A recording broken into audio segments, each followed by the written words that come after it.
So we've got two broad categories of Medicaid. One is community Medicaid, and the other is nursing home Medicaid or institutional Medicaid. Both programs, both areas have the same eligibility test. And the eligibility test looks at what Medicaid calls resources. So the important distinction here is between resources and income. Because I hear all the time people say, well, I don't know, I have too much income to be eligible for Medicaid. That is simply not true.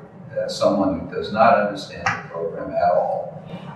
Medicaid eligibility is based on resources. Resources are assets, but only certain categories of assets, not every asset that someone might own. So, for example, Medicaid's not going to look at your stamp collection or your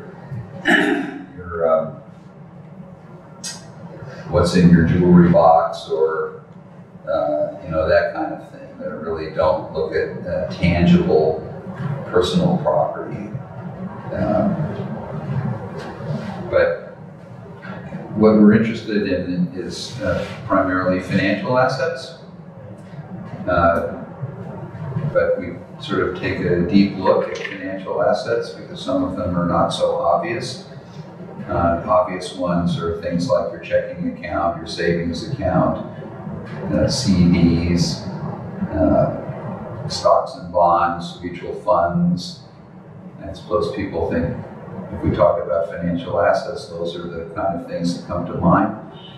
But other things like cash value of an insurance policy is a good example. So if you own a whole life policy or maybe a universal life policy, those policies often have cash values or surrender values. So if we see that, to Medicaid, that just looks like a bank account. Why? Because if you own that policy and it has a cash value, you have the right at any time to withdraw that cash. So,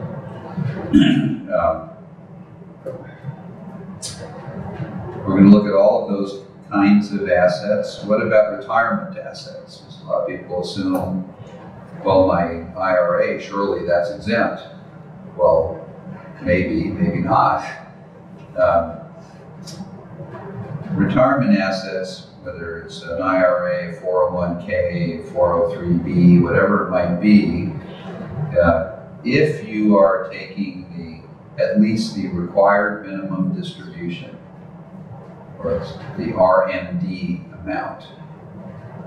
So if you look at a statement from an IRA or 401k, it will often say RMD equals some dollar amount. So that's the amount that is the required minimum distribution. So the required minimum distribution is a distribution of money from the retirement account that you are entitled to take at age 59 and a half or older, and that you really are required to take no later than age 70 and a half. And all of the money in these retirement accounts is tax deferred. And that's why it's a very attractive investment vehicle, because every year all of your income and gains are rolled forward and reinvested without paying any current income tax.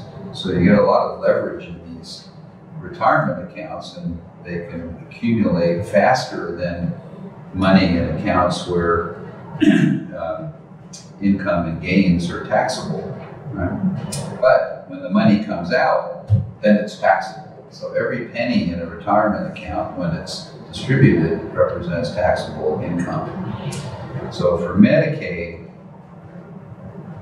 if you're taking at least your required minimum distribution, then the principal amount is not a Medicaid resource.